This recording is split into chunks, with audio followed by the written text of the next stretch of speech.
Hello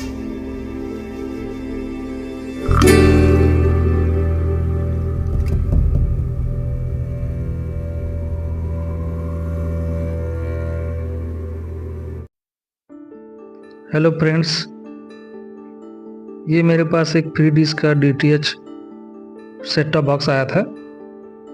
ये पूरी तरह से डेड है, तो आज हम इसे रिपेयर करेंगे।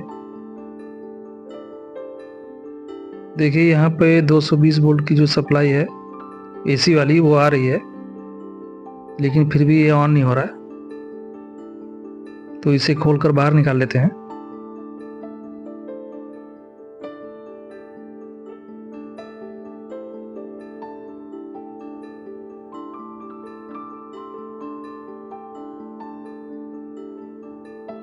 इसका ट्रैक जो है ये जला हुआ टाइप का लग रहा है। मैं पास से दिखाता हूँ आपको इसे। ये देखिए यहाँ पे ये जला हुआ है। ये जो ट्रैक है यहाँ पर जल गया है। इसका मतलब कि इसमें शॉर्टिंग है।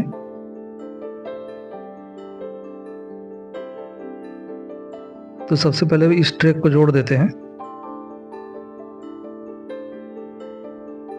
और इसमें मैं एक पतली वायर का यूज करूंगा इसे जोड़ने के लिए, ताकि ये फ्यूज का भी काम करे।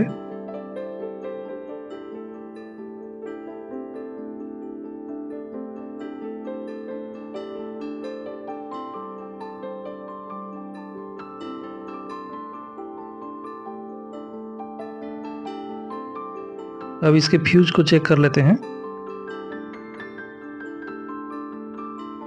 हम फ्यूज से लेके ब्रिज रेक्टिफायर डायोड ये सभी को चेक करना होगा। शॉर्टिंग के समय में जो फिल्टर कैपेसिटर है वहां तक के जितने भी कंपोनेंट है सभी को चेक करना पड़ता है।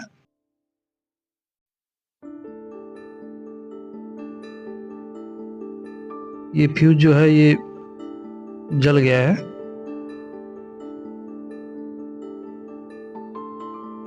ये पूरी तरह से काला हो गया है, तो इसे हम रिप्लेस कर देंगे एक नए फ्यूज के साथ। इसे मैंने एक पुराने बोर्ड से निकाला है।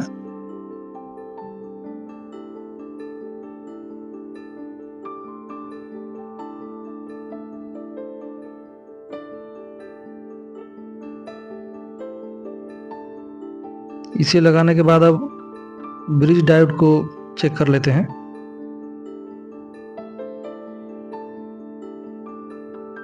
इसमें 2 डायोड जो है वो शॉर्ट बता रहा है।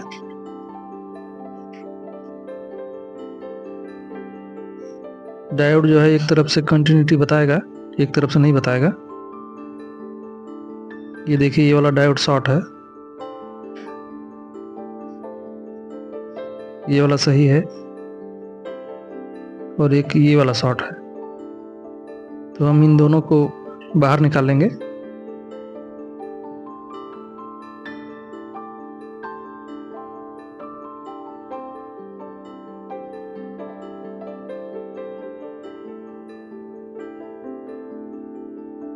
इसे ओपन करने के बाद एक बार और चेक कर लेते हैं, ताकि ये कंफर्म हो जाए कि ये डायोड जो है ये शॉर्ट है।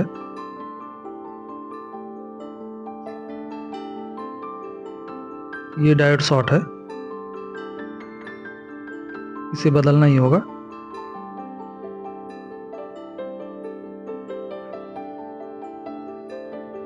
ये भी शॉर्ट है, यानी कि 2 डायोड शॉर्ट है। ये दोनों को निकाल कर चेंज कर देते हैं।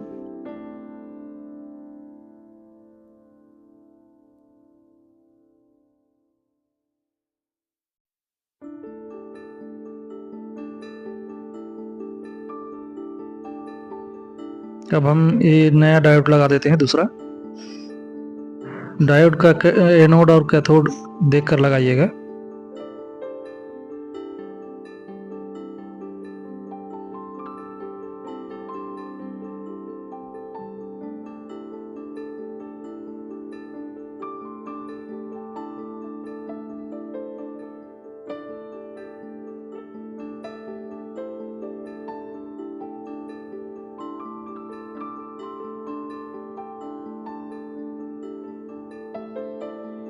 अब इसे एक बार ऑन करके देखते हैं ये ओके हुआ या नहीं।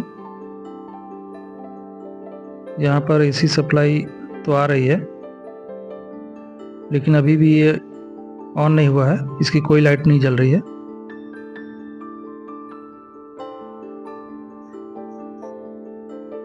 पलटकर आउटपुट की सप्लाई चेक करके देखते हैं।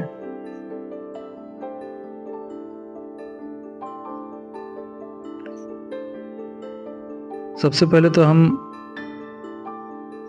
जो फिल्टर कैपेसिटर है उस पर हम 300 वोल्ट की सप्लाई चेक करेंगे, इसलिए मीटर को 1000 की वोल्ट पर मैं रख रहा हूँ डीसी वाली पे। 300 वोल्ट की सप्लाई बन रही है, ये देखिए। अब आउटपुट की जो सप्लाई है उसे चेक कर लेते हैं, ये आउटपुट में सप्लाई आउट कर रहा है नहीं। मीटर को 20 वोल्ट वाले रेंज पे रख देता हूँ या फिर 200 वोल्ट वाली पे।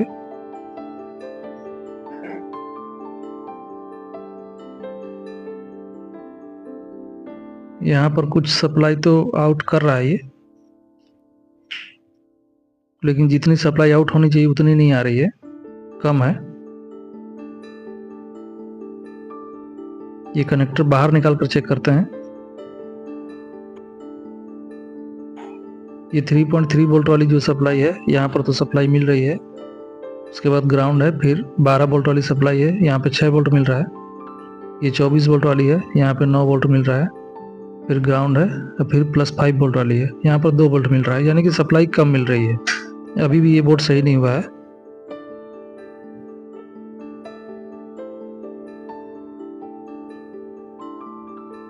यहाँ पर एक डायोड जो है इसे चेक करते हैं।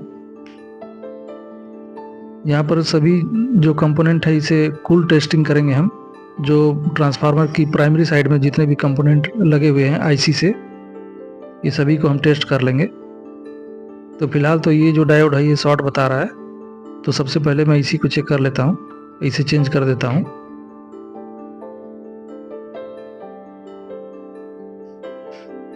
बाकी डायोड तो सही बता रहे हैं। जो कम वैल्यू का रेजिस्टेंस होता है वही ज़्यादा ख़राब होता है, ज़्यादा वैल्यू का रेजिस्टेंस जो है वो जल्दी ख़राब नहीं होता है। यहाँ पर 100 किलो ओम की रेजिस्टेंस लगी हुई है, तो ये तो खैर नहीं ख़राब होगी, ये जल्दी ख़राब नहीं होती है ज़्यादा वैल्यू की रेजिस्टेंस। डायोड को निकाल कर देखते हैं। ये जो रेजिस्टेंस है ये 100 किलो ओम की रेजिस्टेंस है, ये देखिए। तो इसे 200 किलो ओम की रेंज पर रखकर चेक करते हैं।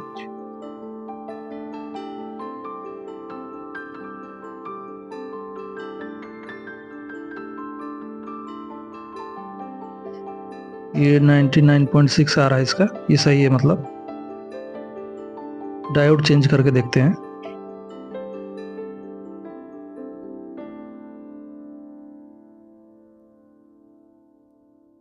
ये वाला जो डायोड है इसे हम लगाएंगे उसकी जगह पे।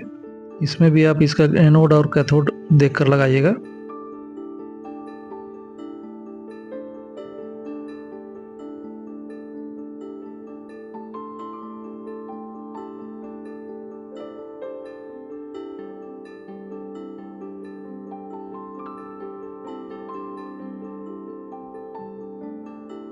ये इसकी वायर जो है ये टूट गई थी, तो इसे जोड़ लेता हूँ।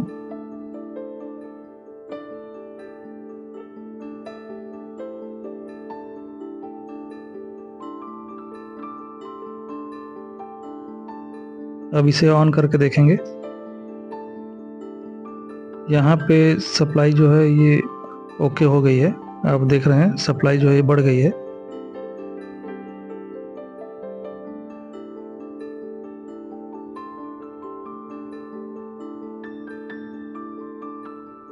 अब इस कनेक्टर को कनेक्ट करके मदरबोर्ड पे, उसके बाद चालू करके देखते हैं इसकी लाइट ऑन हो रही है नहीं हो रही है।